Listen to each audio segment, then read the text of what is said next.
Hello दोस्तों, मैं नितेश कुमार मुदगल आप सभी का हमारे YouTube channel career making institute पर स्वागत करता हूं।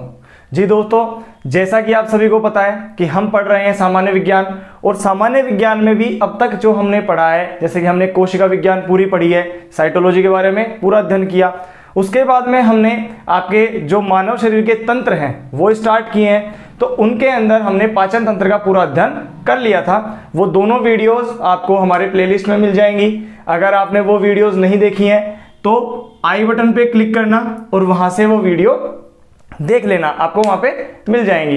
तो इसी क्रम को आगे बढ़ाते हैं और आज एक नया तंत्र पढ़ना स्टार्ट करते हैं, जो कि है आपका श्वसन तंत्र।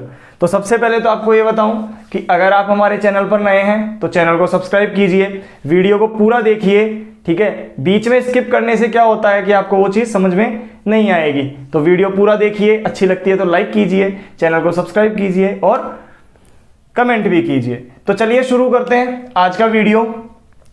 आज जो हम पढ़ने जा रहे हैं वो है श्वसन तंत्र, मानव श्वसन तंत्र, ह्यूमन रेस्पिरेटरी सिस्टम। मानव श्वसन तंत्र के बारे में आज हम बात करने जा रहे हैं। तो देखिए कि श्वसन तंत्र, जैसा कि हमने आपको पिछली वीडियो में बताया था, मैंने पिछली क्लास में भी, कि तंत्र क्या होते हैं। कि जैसे हमारे शरीर की सबसे छोटी इकाई कोशिका है, कोशिका से बने ऊतक, ऊतक से बने अंग, अंग से बने तंत्र, और इन सभी अंग तंत्रों से मिलकर बनता है हमारा शरीर। तो जो बहुत से अंगों से मिलकर, बहुत सारे अंगों से मिलकर बनते हैं उसे हम तंत्र कहते हैं। तो श्वसन तंत्र भी बहुत से अंगों से मिलकर बना होगा। तो इसके बारे में हम जाने उससे पहले हमें यह जानना बहुत इंपॉर्टेंट है कि श्वसन होता क्या है, कि श्वसन है क्या, रेस्पिरेशन किसे कहते हैं, श्वसन की क्रिया किसे कहते हैं। तो देखिए, जैसा हमने पिछली वीडियो में पढ़ा, जो पाचन तंत्र में हमने पढ़ा कि हम भोजन को ग्रहण करते हैं, हमने भोजन ग्रहण कर लिया, फिर उसका पाचन हुआ, पाचन होने के बाद में वो जो भोजन है छोटे छोटे पदार्थों में टूट गया, उसका अवशोषण हो गया, अवशोषण होकर वो कोशिकाओं तक पहुंच चुका है।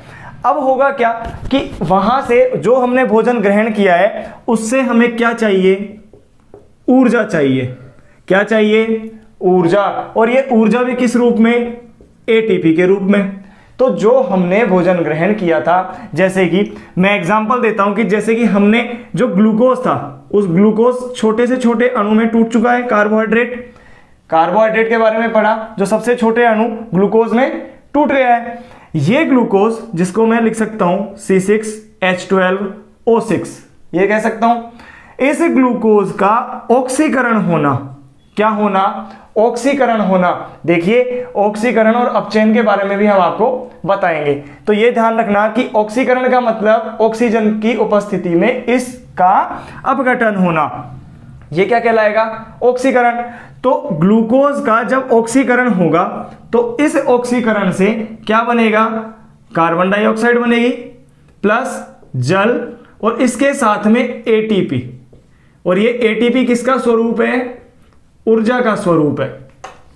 यानी क्रिया क्या हुई आपके सामने कि ग्लूकोज जो हमने ग्रहण किया था, उस भोज्य पदार्थ का ऑक्सीकरण होना, जिससे कि कार्बन डाइऑक्साइड, जल और कुछ मात्रा में ऊर्जा प्राप्त होती है। तो ये संपूर्ण जो प्रक्रिया है, यही क्या कहला रही है? आपके श्वसन कहला रही है। अब देखिए, इसके अलावा अगर मैं एक और टर्म यूज करता हूं कि मैं ये कह सकता हूं कि ऑक्सीजन का ग्रहण करना, ऑक्सीजन को तो क्या करना? ग्रहण करना, तथा CO2 का त्याग, CO2 का त्याग करना। यानी कि ऑक्सीजन को अंदर की तरफ ग्रहण करना तथा CO2 को शरीर से बाहर निकालना। यही तो हो रहा है कि ऑक्सीजन अंदर जाएगी तो इसका अपचयन होगा, सॉरी ऑक्सीकरण होगा, ऑक्सीकरण के बाद में जो CO2 है वो शरीर के बाहर त्याग दी जाती है। तो इसको मैं कह सकता हूं ऑक्सीजन को ग्रहण करना या CO2 को त्यागना। यह भी क्या कहलाता है? श्वसन कहलाता है। तो इसके लिए एक बहुत अच्छी टर्म यूज की जाती है, मैं ये कह सकता हूं कि जो गैसों का विनिमय कुल मिला के क्या हो रहा है, यहां पर गैसों का विनिमय हो रहा है। जो गैस हैं उनका विनिमय, आदान प्रदान, विनिमय का मतलब हो रहा है आदान प्रदान हो रहा है, तो उसी को हमने क्या नाम दिया है, श्वसन नाम दिया है। तो श्वसन क्या हो गया कि ऑक्सीजन को अपने शरीर के अंदर ग्रहण करना प्लस कार्बन डाइऑक्साइड को हमारे शरीर से बाहर त्यागना, या गैसों का विनिमय ही क्या कहलाता है, श्वसन कहलाता है। इस श्वसन की क्रिया के दौरान, इस श्वसन की क्रिया के दौरान जो ग्लूकोज होता है, ठीक है, जो पोषक पदार्थ हैं उनका क्या होता है, ऑक्सीकरण होता है। क्या होता है, ऑक्सीकरण होता है। और इस ऑक्सीकरण से कार्बन डाइऑक्साइड, जल तथा ऊर्जा बनती है और कार्बन डाइऑक्साइड हमारे शरीर से बाहर त्याग दी जाती है। और जो ये ऊर्जा है ये प्रत्येक कोशिका में काम आती है, उसकी वृद्धि में, ठीक है, उसके विभाजन में। तो आपको ये समझ में आया है कि श्वसन क्या होता है। अब इसके बाद में एक फैक्ट है कि जो श्वसन है इसके बारे में सबसे पहले बताने वाले एक वैज्ञानिक हुए लुडविग। कौन से वैज्ञानिक थे, लुडविग। इन्होंने सबसे पहले श्वसन के बारे में बताया। कुल मिला के ये कहा जा सकता है कि इन्होंने किसके बारे में बताया, गैसों के विनिमय के बारे में बताया कि ऑक्सीजन को हमारे शरीर के अंदर ग्रहण किया जाता है तथा कार्बन डाइऑक्साइड को शरीर से बाहर छोड़ा जाता है। तो ये सबसे पहले किसने बताया था, वैज्ञानिक लुडविग, ठीक है। अब इसके बाद में जो श्वसन है इसकी भी 3 अवस्थाएं होती हैं। आप चाहे तो स्क्रीनशॉट ले सकते हैं इसका। अब अगर इसके अवस्थाओं की बात करते हैं, श्वसन की अवस्थाएं, तो इसके अंदर 3 अवस्थाओं में बांटा गया है। यानी कि जो एक वैज्ञानिक थे जिनका नाम है G.S. कार्टर। कौन, G.S. कार्टर। इस G.S. कार्टर ने इस श्वसन की 3 अवस्थाएं बताई। क्या बताई, 3 अवस्थाएं। कौन कौन सी अवस्थाएं थी, सबसे पहले बाह्य श्वसन, बाह्य श्वसन। सेकंड आंतरिक श्वसन, आंतरिक श्वसन। और लास्ट है कोशिकीय श्वसन, कोशिकीय श्वसन। बाह्य श्वसन का मतलब हो गया जो एक्सटर्नल रेस्पिरेशन होता है वो, आंतरिक श्वसन मतलब इंटरनल रेस्पिरेशन, और कोशिकीय श्वसन मतलब सेल्यूलर रेस्पिरेशन। इनको समझते हैं। इन्होंने बताया कि जो श्वसन है, G.S. कार्टर ने क्या कहा कि जो श्वसन है उसकी कितनी अवस्थाएं हो गई, 3 अवस्थाएं। देखिए बाह्य श्वसन का मतलब क्या होता है, सीधा सीधा कि गैसों का आदान प्रदान, कि जो ऑक्सीजन है ऑक्सीजन को ग्रहण करना प्लस CO2 का बाहर त्याग। ये क्या कहलाता है, बाह्य श्वसन कहलाता है। कि जब ऑक्सीजन को ग्रहण किया जाता है, हम अंदर की तरफ ग्रहण करते हैं और कार्बन डाइऑक्साइड को हम बाहर त्यागते हैं, इसे ही हम क्या नाम देते हैं, बाह्य श्वसन कहते हैं। देखिए श्वसन सिर्फ यहां तक ही नहीं है, हम श्वसन की पूरी क्रियाविधि पढ़ेंगे। आप आराम से देखते रहिए, समझते रहिए और इनका नोट्स बनाते रहिए। पूरी क्रियाविधि समझाऊंगा आपको किस तरीके से श्वसन होता है। अब बात करते हैं आंतरिक श्वसन की, ठीक है। इस आंतरिक श्वसन में होता क्या है कि जब हमने एक वायु, जो वायु हमने अंदर ग्रहण की है, तो वो हमारे कहां पहुंच गई है, फेफड़ों में पहुंच गई है, ठीक है।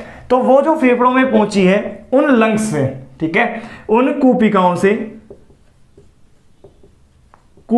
से कोशिका तक, कोशिका तक तो कौन जा रही है, O2। ऑक्सीजन तो कहां जा रही है, कूपिकाओं से कोशिका तक, तथा कोशिकाओं से, कोशिका से वायु कूपिकाओं तक। इन कूपिकाओं तक कौन आ रही है, CO2। ये दोनों क्रियाएं जहां होती है उसे हम क्या कहते हैं, आंतरिक श्वसन कहते हैं। कि जब हमने वायु ग्रहण की है वो हमारे फेफड़ों में पहुंची है, लंग्स में पहुंचने के बाद में लंग्स में जो अंदर पाई जाती हैं एल्वियोलाई, उनके बारे में बताएंगे आपको। तो उन कूपिकाओं से जो ऑक्सीजन है वो तो कहां पहुंच रही है, कोशिकाओं तक, तथा कोशिका से कूपिकाओं तक कौन वापस आ रही है, कार्बन डाइऑक्साइड। तो इसी को हमने क्या नाम दिया है, आंतरिक श्वसन कहा है। नेक्स्ट बात आती है कोशिकीय श्वसन। ये कोशिकीय श्वसन क्या होता है कि कोशिका के अंदर जो श्वसन होता है उसे हम क्या कहते हैं, कोशिका के भीतर जो श्वसन की क्रिया होती है उसे हम क्या कहते हैं, कोशिकीय श्वसन कहते हैं। अब कोशिका के भीतर भी दो प्रकार से क्रिया होती है, दो जगह क्रिया होती है। एक क्रिया को तो हम कहते हैं ग्लाइकोलाइसिस, क्या कहते हैं, ग्लाइकोलाइसिस, और एक को हम कहते हैं क्रेब्स साइकिल, क्रेब्स चक्र, ग्लाइकोलाइसिस तथा क्रेब्स चक्र, ग्लाइकोलाइसिस तथा क्रेब्स चक्र, ये दोनों क्रियाएं कहां होती हैं, कोशिका के अंदर होती हैं। अभी इसके बारे में भी हम बात करेंगे। तो आपको यह समझना है कि जीएस कार्टर के अनुसार तीन अवस्थाओं में विभाजित किया गया, बाह्य शोषण, आंतरिक शोषण और कोशिकीय शोषण। बाह्य शोषण का मतलब हो गया कि केवल वायु को अंदर ग्रहण करना, यानी ऑक्सीजन को ग्रहण करना तथा CO2 को बाहर छोड़ना, यह कहलाता है बाह्य शोषण। आंतरिक शोषण में आता है कूपिकाओं से कोशिकाओं तक ऑक्सीजन का पहुंचना तथा कोशिका से कूपिकाओं तक किसका, कार्बन डाइऑक्साइड का आना, यह कहलाता है आंतरिक शोषण। और कोशिकीय शोषण की अगर मैं बात करता हूं तो इसके अंदर क्या होगा, ग्लाइकोलाइसिस और क्रेब्स चक्र दो क्रियाएं होती हैं, जिसके बारे में अभी हम बात करेंगे। चाहे तो एक स्क्रीनशॉट इसका ले सकते हैं आप। अब इसके बाद में बात करते हैं जो श्वसन है उसके प्रकार, कि श्वसन कितने प्रकार का होता है। तो मुख्य रूप से ध्यान देना, मुख्य रूप से श्वसन को दो प्रकारों में बांटा गया है। कौन कौन से प्रकार हैं, तो पहले बात करते हैं क्या श्वसन के प्रकार, और दो प्रकार होते हैं। कौन कौन से होते हैं, सबसे पहले होता है वायुवीय श्वसन और एक होता है अवायुवीय श्वसन। वायुवीय श्वसन तथा अवायुवीय श्वसन। तो जैसा यहां पे लिखा हुआ है, वायुवीय मतलब जिसके अंदर ऑक्सीजन की आवश्यकता होगी, ऑक्सीजन की उपस्थिति, ठीक है। और अवायुवीय का मतलब क्या हो रहा है, ऑक्सीजन की अनुपस्थिति या कमी। याद रखना इस बात को कि अवायुवीय का मतलब होगा कि ऑक्सीजन की अनुपस्थिति या इसकी कमी। इसको समझेंगे। सबसे पहले बात करते हैं वायुवीय श्वसन की। तो वायुवीय श्वसन के अंदर क्या हो रहा है कि जब जो हम अंदर ऑक्सीजन ग्रहण करते हैं, उस ऑक्सीजन जो अंदर जा रही है वो अंदर हमारी कूपिकाओं से कोशिकाओं तक पहुंच जाएगी, रक्त के माध्यम से पहुंचेगी, और वहां से जो कार्बन डाइऑक्साइड है वो बाहर आ जाएगी फेफड़ों में, और हम उसको बाहर त्याग देते हैं। तो इस क्रिया को हम क्या कहते हैं, वायुवीय श्वसन कहते हैं, यानी वायु की उपस्थिति में होने वाला श्वसन होता है। इस क्रिया में एटीपी, ध्यान देना, इस क्रिया में जो एटीपी है ये अधिक मात्रा में बनती है, यानी ऊर्जा अधिक बनती है। किस क्रिया में, वायुवीय श्वसन में जो एटीपी है इसकी मात्रा अधिक होती है, इसका उत्पादन अधिक होता है। जैसा कि मैंने इससे पहले अभी आपको बताया था कि जैसे C6H12O6 यानी ग्लूकोज है, इस ग्लूकोज को अगर ऑक्सीजन की उपस्थिति में इसका ऑक्सीकरण किया जाता है, क्या किया जाता है, ऑक्सीकरण, तो बनेगा क्या, कार्बन डाइऑक्साइड, जल तथा एटीपी, यही तो बनेगा। तो इसी को हमने क्या नाम दिया है, वायुवीय श्वसन, कि वायु की उपस्थिति में होने वाला जो श्वसन है वो क्या कहलाता है, वायुवीय श्वसन कहलाता है। तो यहां तक समझ में आई आपको ये बात कि वायुवीय श्वसन क्या होता है। अब बात करते हैं अगर अवायुवीय श्वसन की। यहां से कई बार क्वेश्चन पूछा जाता है कि जो अवायुवीय श्वसन है, सॉरी इससे पहले एक बात और बताना भूल गया कि जो वायुवीय श्वसन है जो हमने अभी पढ़ा था कि ये कहां होता है, जैसे कोशिका में होगा, सेल में, तो सेल में भी ये दो अंगक यानी दो क्रियाएं होंगी। कौन कौन सी, एक होगी ग्लाइकोलाइसिस और एक होगा क्रेब्स चक्र, क्रेब्स साइकिल। वायुवीय श्वसन की बात कर रहा हूं, वायु की उपस्थिति में कोशिका में दो क्रियाएं होती हैं। कौन कौन सी, एक तो हो गई आपकी ग्लाइकोलाइसिस और एक हो गया आपका क्रेब्स चक्र। यहां से भी कई बार क्वेश्चन पूछता है कि जो ग्लाइकोलाइसिस है, जो ग्लाइकोलाइसिस है ये कहां होता है, साइटोप्लाज्म में, यानी कि कोशिका द्रव्य में। और जो क्रेब्स चक्र है, क्रेब्स चक्र, ये कहां होता है? माइटोकॉन्ड्रिया में, माइटोकॉन्ड्रिया या सूत्र कणिका कहां होगा?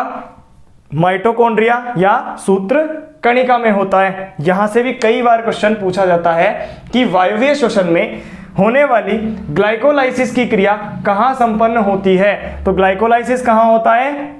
साइटोप्लाज्म में। और क्रेब्स चक्र की क्रिया कहां संपन्न होती है? तो माइटोकॉन्ड्रिया में। तो ये दोनों बातें भी आप एक बार इसका स्क्रीनशॉट ले लीजिए। अब इसके बाद में बात करते हैं अवायवीय श्वसन की, जिसके अंदर मैंने पहले बताया है कि ये या तो ऑक्सीजन की क्या होगी, यहां पर अनुपस्थिति होगी, या ऑक्सीजन की क्या होगी? कमी होगी। ठीक है, तो इस अवायवीय श्वसन में ये मुख्यतः कहां कहां होता है? ईस्ट में। ठीक है, कहां होता है? ईस्ट में होता है। जो बैक्टीरियाज होते हैं, बैक्टीरिया या जीवाणुओं में।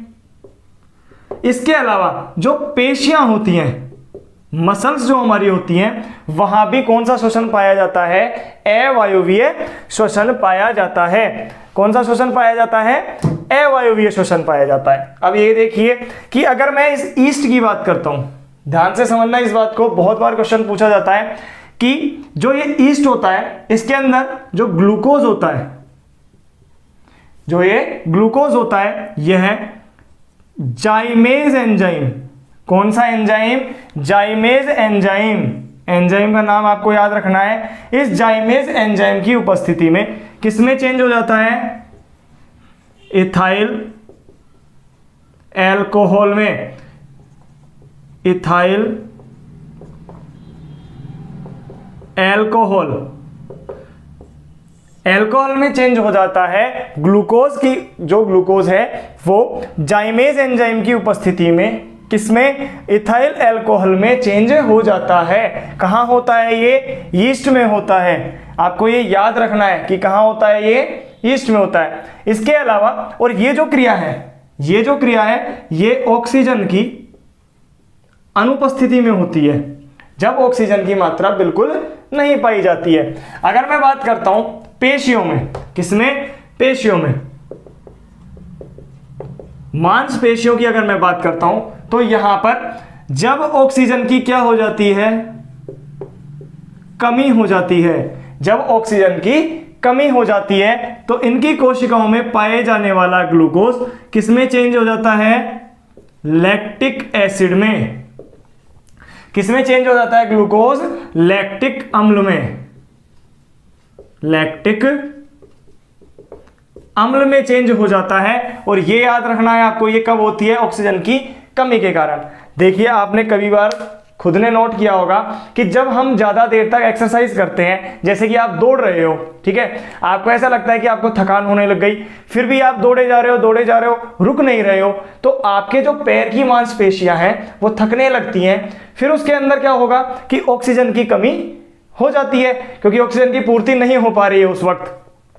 जब ऑक्सीजन की कमी हो जाती है तो वहां का ग्लूकोज टूटकर किस में चेंज हो जाता है? लैक्टिक एसिड में। और इस लैक्टिक एसिड की वजह से फिर आपको दर्द का अनुभव होने लगता है। दर्द का अनुभव होता है, अकड़न आ जाती है, और मांसपेशियों में जो क्रैम्प्स आते हैं वो भी किसकी वजह से आते हैं? इस लैक्टिक एसिड की वजह से ही आते हैं। जो अकड़न होती है वो किसकी वजह से होती है?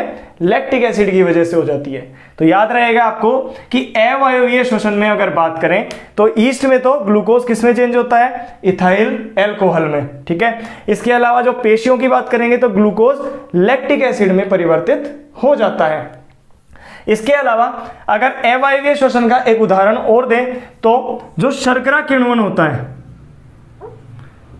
शर्करा का किण्वन, फर्मेंटेशन, वो भी अवायवीय श्वसन का ही एग्जाम्पल है। इसी को मतलब अवायवीय श्वसन में ही होता है शर्करा का किण्वन। जो किण्वन की क्रिया है वो भी कहां होती है? इसी में होती है। तो आपको ये चीज समझ में आई, एक स्क्रीनशॉट ले लीजिए।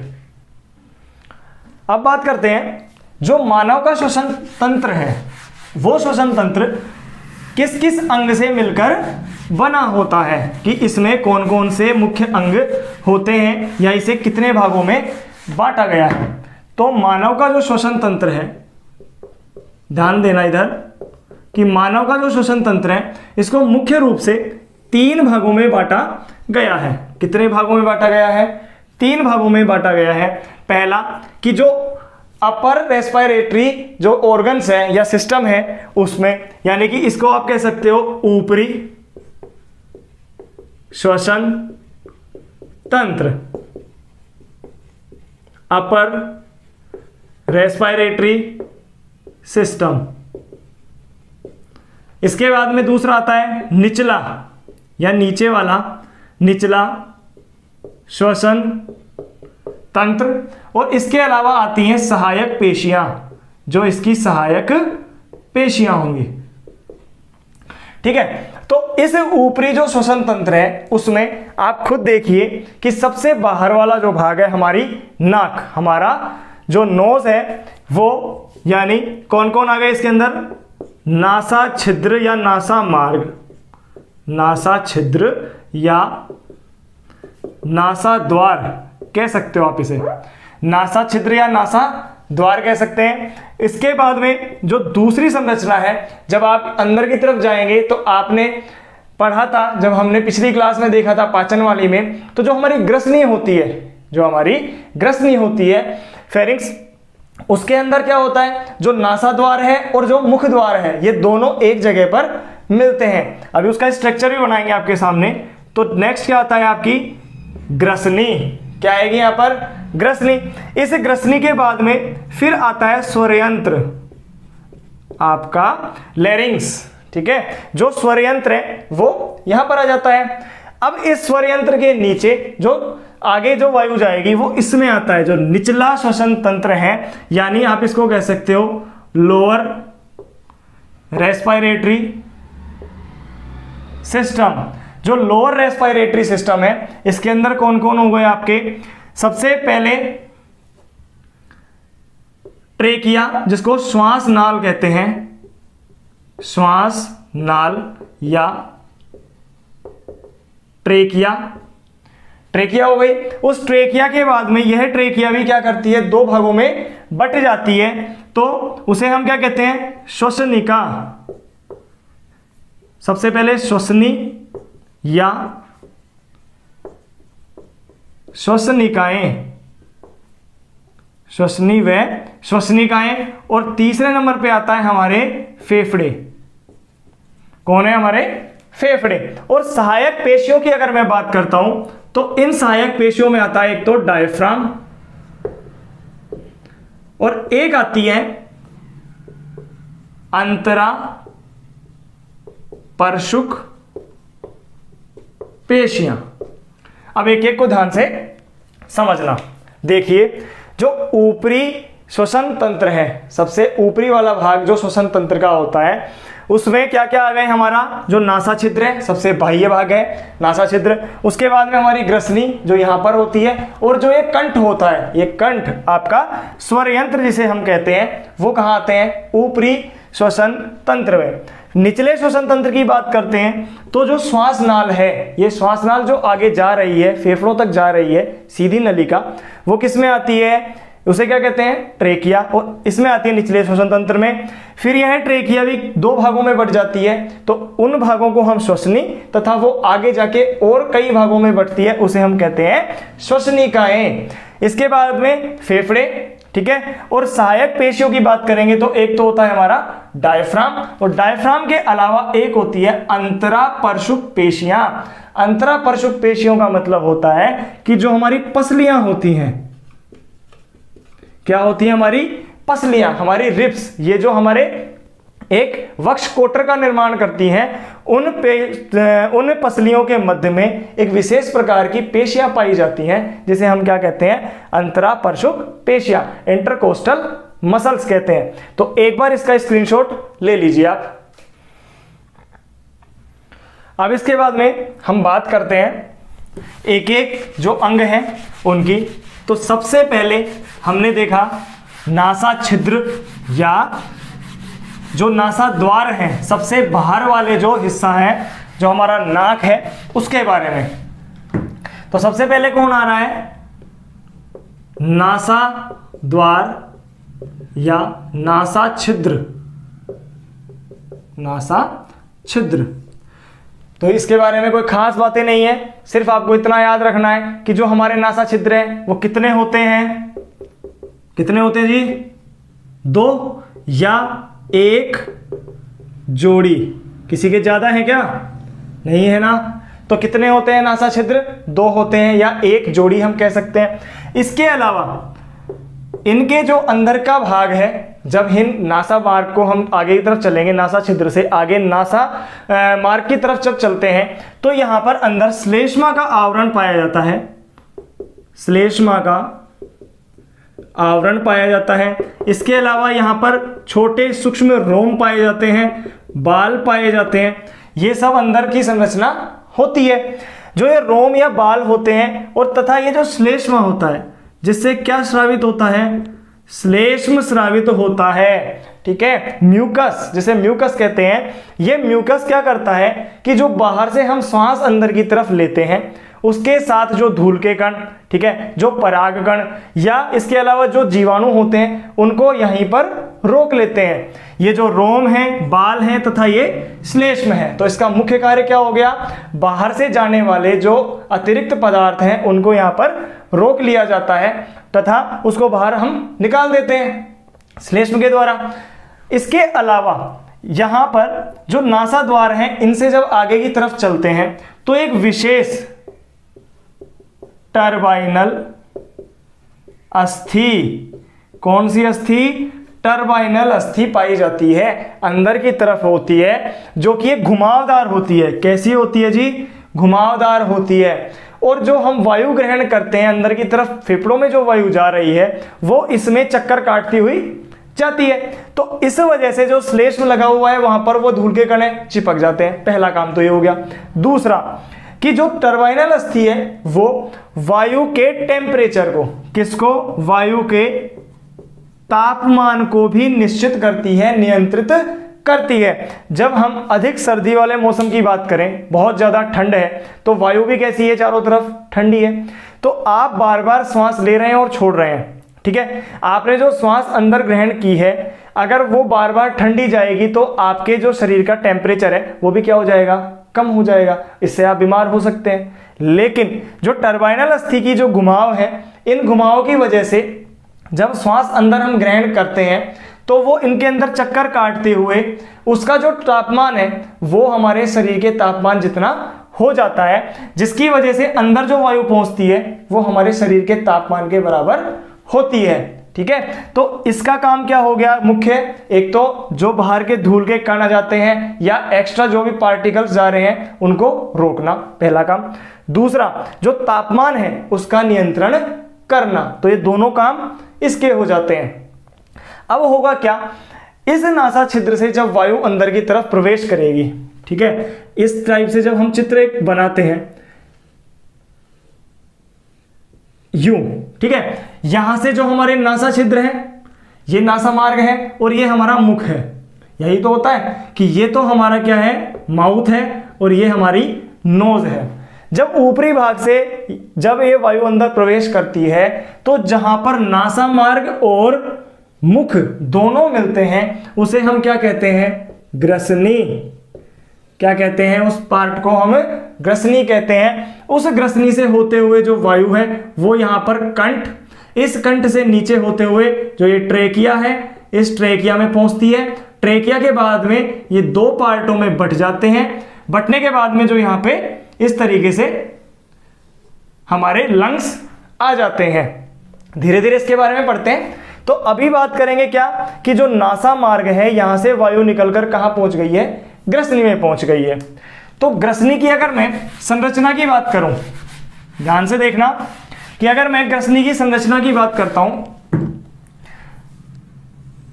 इसे इस तरीके से समझने की कोशिश करना।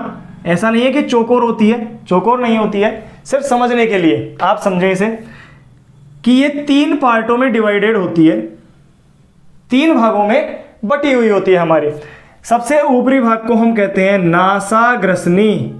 क्या कहते हैं, नासा ग्रसनी या नेजोफेरिंग्स। नेजोफेरिंग्स। ठीक है, इसको हम कहते हैं मुख ग्रसनी। ये भाग क्या होता है? मुख ग्रसनी, या इसे हम कह सकते हैं ओरोफेरिंग्स। ओरोफेरिंग्स। और जो ये वाला भाग होता है, ये वाला, इसको हम कहते हैं कंठ ग्रसनी। क्या कहते हैं? कंठ ग्रसनी या लैरिंगोफेरिंग्स। लैरिंगोफेरिंग्स।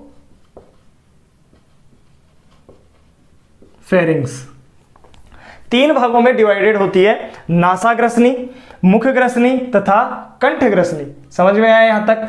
नासाग्रसनी मतलब जहां पर जो नाक है वो खुलता है, वो नासाग्रसनी वाला पार्ट। मुखग्रसनी मतलब जहां पर मुख खुलता है, वो ये वाला पार्ट। और कंठग्रसनी का मतलब जहां पर हमारा कंठ खुलता है, उसे हम कहते हैं कंठग्रसनी। इसका जो डायग्राम हमने पहले भी बनाया था, ध्यान होगा आपको, जब हमने पाचन तंत्र पढ़ा था। आगे देखते हैं इसे। तो इसमें नीचे की तरफ 2 बड़े नलिकाएं पाई जाती हैं। ठीक है, इस वाले को तो हम कहते हैं ट्रेकिया या वायुनाल। क्या कहते हैं इसे? वायुनाल या ट्रेकिया। और ये होती है हमारी ग्रासनाल। क्या कहते हैं? ग्रासनाल या ईसोफेगस। ईसोफेगस या ग्रासनाल, हमारी ग्रासनलिका। इसके ऊपरी भाग पर इस तरीके से एक ढक्कन पाया जाता है। इसे क्या कहते हैं? एपिग्लोटिस। क्या कहते हैं? एपिग्लोटिस या घाटी ढापन। घाटी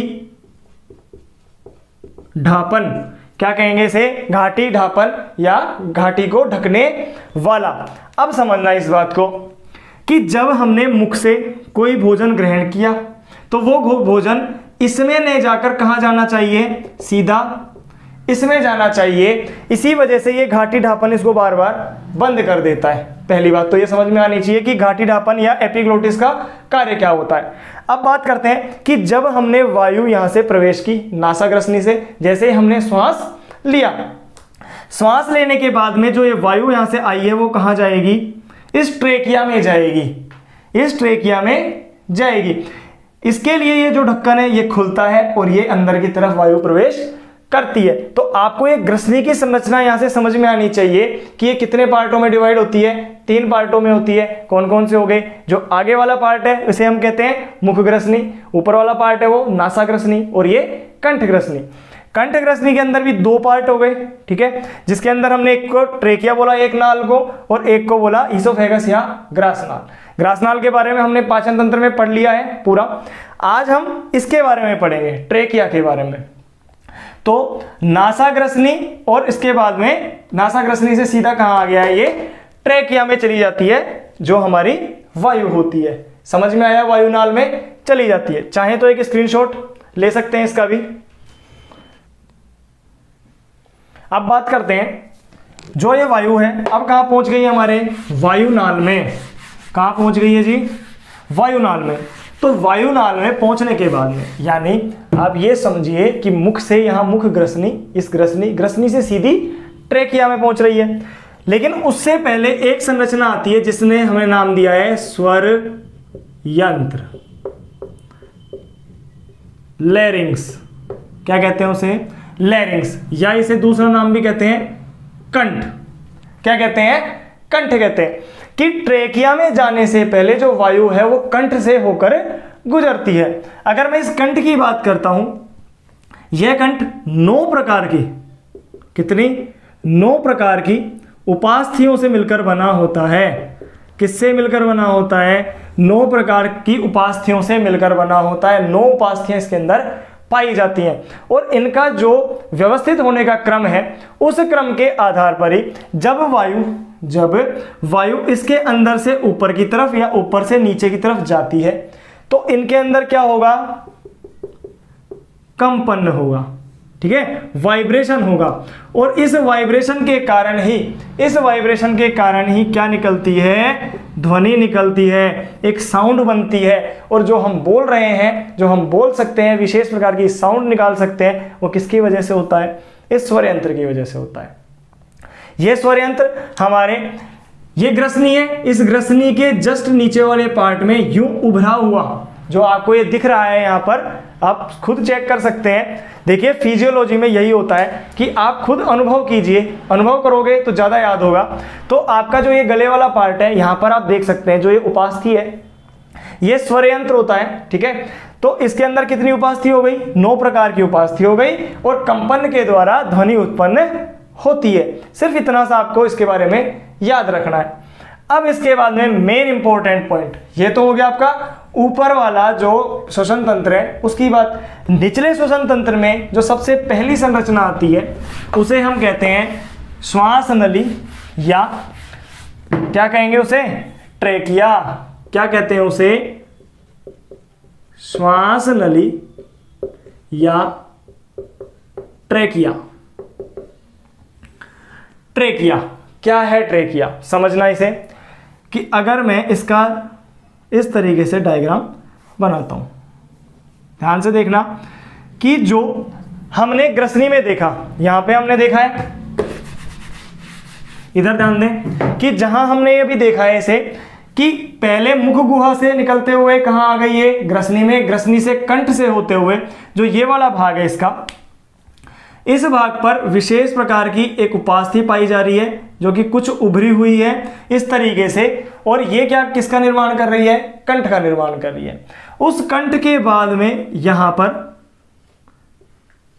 इस तरीके से उपास्थि के बने छल्ले होते हैं। क्या होते हैं, छल्ले पाए जाते हैं। ये नलिका क्या कहलाती है, ट्रेकिया कहलाती है। क्या कहलाती है, ट्रेकिया कहलाती है। इस ट्रेकिया का कार्य क्या होगा कि जो वायु अंदर हम ले रहे हैं या अंदर वाली वायु को बाहर निकाल रहे हैं उसका आदान प्रदान करना, उसके लिए एक मार्ग प्रदान करना। तो इसकी विशेषता क्या होगी कि जो यह ट्रेकिया है, जो यह ट्रेकिया है, यह आभासी स्तरित, ध्यान से देखना बहुत बड़ा नाम है, आपको याद रखना है, आभासी स्तरित स्तंभाकार उपकला। आभासी स्तरित स्तंभाकार उपकला ऊतक से बनी होती है। किससे बनी होती है, आभासी स्तरित स्तंभाकार उपकला से बनी होती है। दूसरा, इसके अंदर जो आंतरिक भाग होता है इसका, उसके अंदर छोटे छोटे क्या पाए जाते हैं, पक्षमाभ पाए जाते हैं, सीलिया, पक्षमाभ।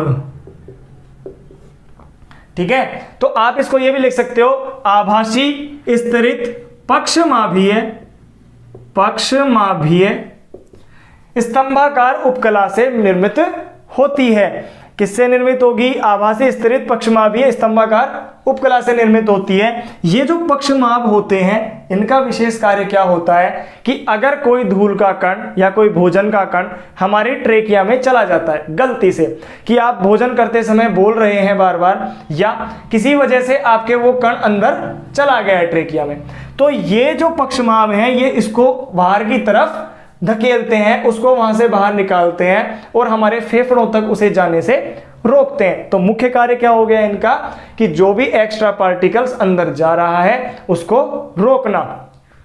तो यहां क्या पाए जाते हैं, सीलिया पाए जाते हैं। दूसरी बात कि आपने ये देखा इसके अंदर ये छल्ले पाए जाते हैं, ठीक है, और ये कैसे होते हैं, सी आकार के, सी आकार के छल्ले होते हैं। ठीक है, और ये छल्लों का मुख्य कार्य क्या होता है कि जब हम श्वसन की क्रिया करते हैं, कई बार ऐसा होता है कि इस पाइप के अंदर कोई वायु नहीं होती है, तो उस वक्त इस पाइप, जो पाइप है ये जा रहा है, ट्रेकिया है, इसको पिचकने से बचाते हैं। अगर ये छल्ले नहीं हो तो मान लीजिए वायु की उपस्थिति नहीं है, तो उस वक्त ये क्या हो जाएगी, पिचक जाएगी। और एक बार जब ये पिचक जाएगी तो बाद में आपको जो श्वसन करने की जो गति है वो भी रुक जाएगी और आपकी मृत्यु हो सकती है। इसी वजह से ये छल्ले पाए जाते हैं। कैसे आकार के होते हैं, सी आकार के होते हैं। अब बात करते हैं इनकी संख्या की, तो इनकी संख्या होती है 16 से 18। ये भी कई बार क्वेश्चन पूछा जाता है कि आपके जो ट्रेकिया है उस ट्रेकिया पर पाए जाने वाले सी आकार के छल्लों की संख्या कितनी होती है, तो कितनी होगी, 16 से 18 होती है। तो आपको ट्रेकिया के बारे में ये चीज समझ में आ गई। इसके बाद में जो ये ट्रेकिया है, ध्यान देना कि जो ये ट्रेकिया है वो दो भागों में डिवाइड हो गई है। जहां ये डिवाइड हो रही है इसी को हम क्या कहते हैं, प्राथमिक श्वसनी, प्राइमरी ब्रोंकियाई।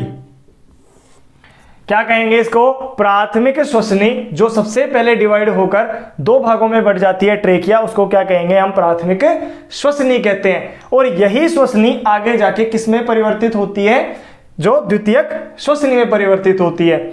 अब जब ये प्राथमिक श्वसनी बढ़ चुकी है, यानी कि ट्रेकिया दो भागों में बढ़ चुकी है, तो अब ये कहां पहुंच जाएगी, फेफड़ों के अंदर। तो एक बार चाहे तो एक स्क्रीनशॉट ले सकते हैं इसका भी। इसके बाद में बात करते हैं जो ये ट्रेकिया है, कौन है, यह है ट्रेकिया या वायुनाल। ये वायुनाल क्या हो चुका है, इसका दो हिस्सों में डिवाइड हो चुकी है, जिसे हमने क्या नाम दिया है अभी, प्राथमिक श्वसनी।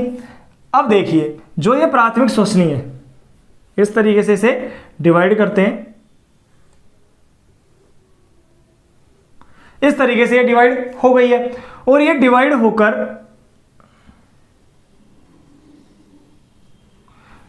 फेफड़े के अंदर प्रवेश कर चुकी है। ध्यान से समझना इस बात को कि जब ये फेफड़े के अंदर प्रवेश कर जाती है, फेफड़े के अंदर प्रवेश करने के बाद में यह कई भागों में डिवाइड हो जाती है। यहां पर जाकर ये क्या हो रही है, बार बार डिवाइड हो रही है या विखंडित हो रही है। इसके कई मार्ग बन जाते हैं इस तरीके से, और ये पूरे फेफड़े में इस तरीके से फैल जाती है। यहां तक तो ये क्या थी, प्राइमरी ब्रोंकाई, यही तो था प्राथमिक श्वसनी। जब ये अंदर जाकर दो भागों में बट जाती है, ये ध्यान देना इधर, जब ये दो भागों में यहां पर बट जाती है तो इसे हमने क्या नाम दिया है, सेकेंडरी या द्वितीयक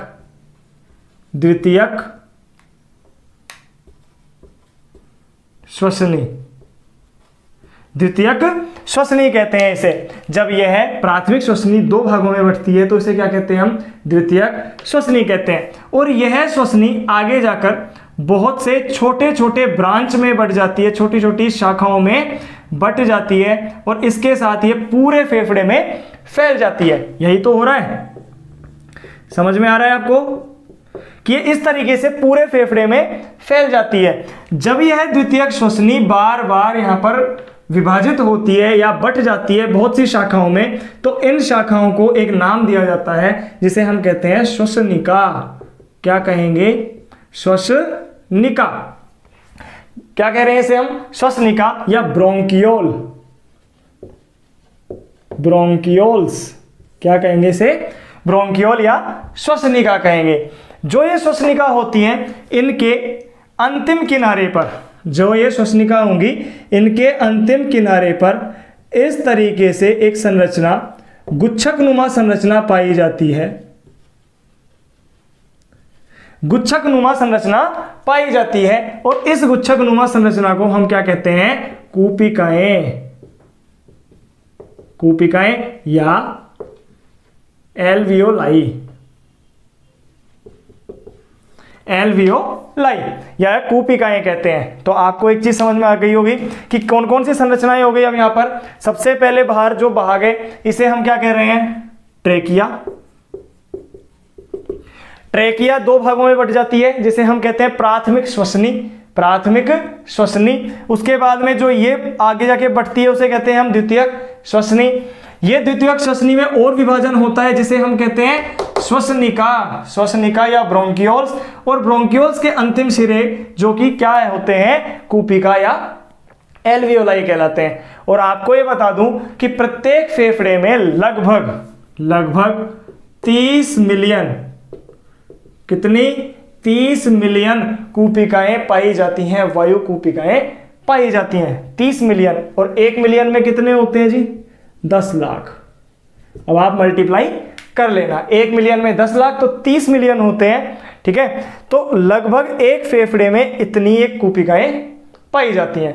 तो अभी तक हमने क्या देखा है, ट्रेकिया देख लिया, श्वसनी देख ली है, श्वसनी के बाद में श्वसनिका, और अब आ गई आपकी कूपिकाएं, ठीक है। तो अब अगर मैं इस फेफड़े की संरचना की बात करता हूं, जो तीसरा आपका लास्ट मुख्य अंग है, श्वसन का सबसे प्रमुख अंग है, अगर मैं उसकी बात करता हूं,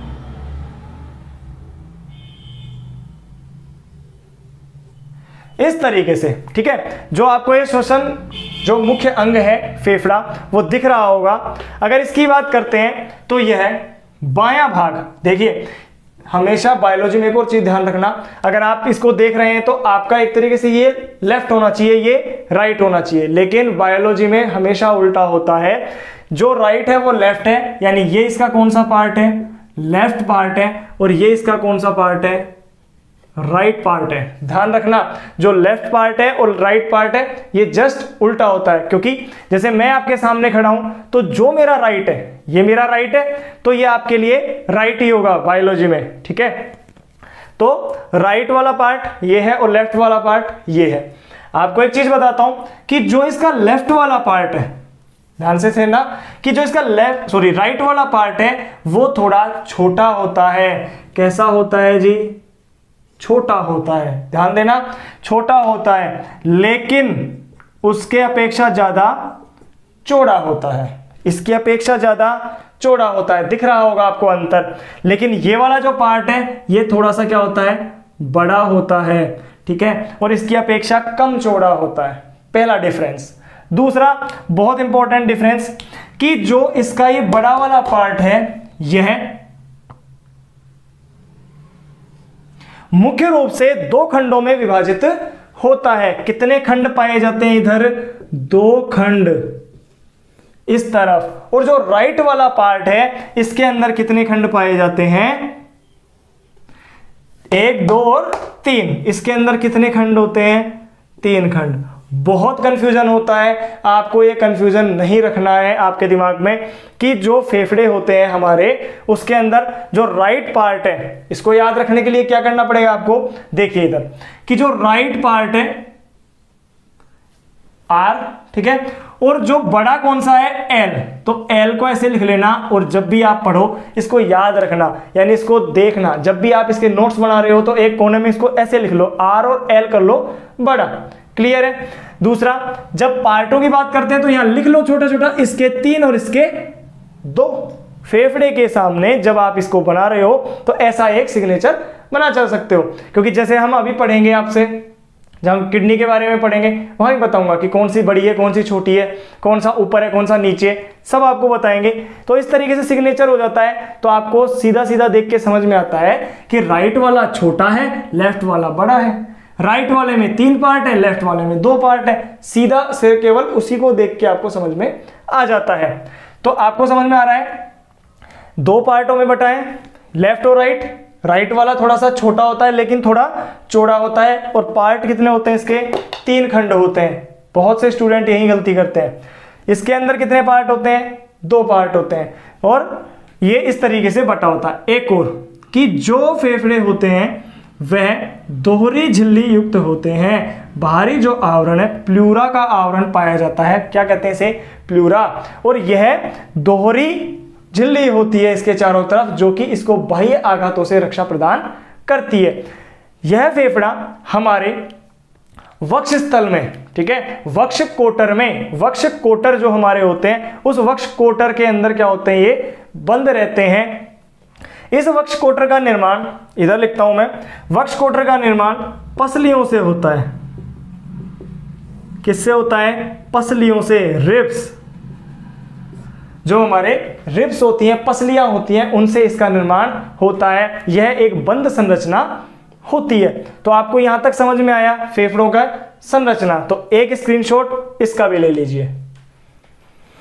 इसके बाद में अगर बात करते हैं, इसके बाद में जो आवश्यक पेशियां हैं, जो सहायक पेशियां हैं, उनकी बात कर लेते हैं।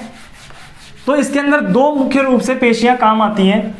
कौन कौन सी थी? मैंने उस वक्त बताया था आपको शुरू में कि एक तो है हमारा डायफ्राम और दूसरा है अंतरापरशुक पेशियां। तो सबसे पहले बात करते हैं डायफ्राम की। कौन? डायफ्राम। देखिए जो डायफ्राम होता है ये कहाँ होता है कि अगर इस तरीके से मैं बात करता हूं कि ये फेफड़े हैं, ठीक है, इस तरीके से फेफड़े हैं, ये किस में बंद है? यहां पर रिब्स के अंदर।